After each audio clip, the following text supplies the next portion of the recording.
So last night I was at church, Katie or Audrey, and I was reminded of Psalm 51, verse 17. So I title this devotion Psalm 51.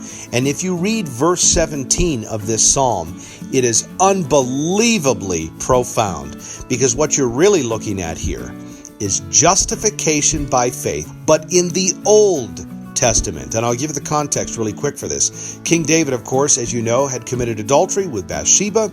He got her pregnant, and then in order to cover it up, he had her husband Uriah the Hittite killed, right? And as a result, of course, God has said that he would lose his firstborn from this woman, and indeed that is the case. And so with the loss of this son that this woman gave David, David now is driven over the edge. He is beside himself with grief and brokenness. And in Psalm 51, verse 17, he says something that is unbelievable. He says that we are justified not by sacrifice, but by a broken heart and a contrite spirit. In other words, he's saying we are justified before God not by what we do, but by surrendering to his mercy.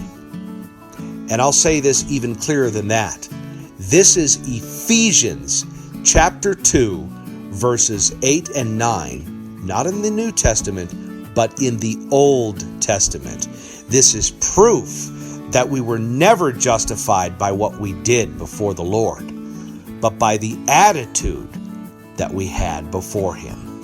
If a sacrifice did not produce a broken and contrite heart before the Lord, then we didn't walk away from the sacrifice justified before him.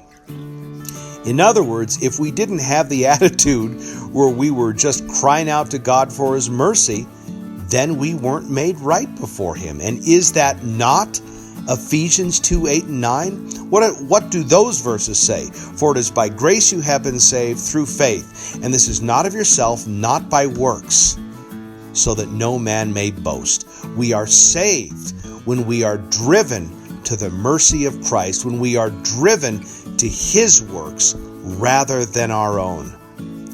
And that is really what David is saying. And he is saying this hundreds of years before Christ even came on the scene.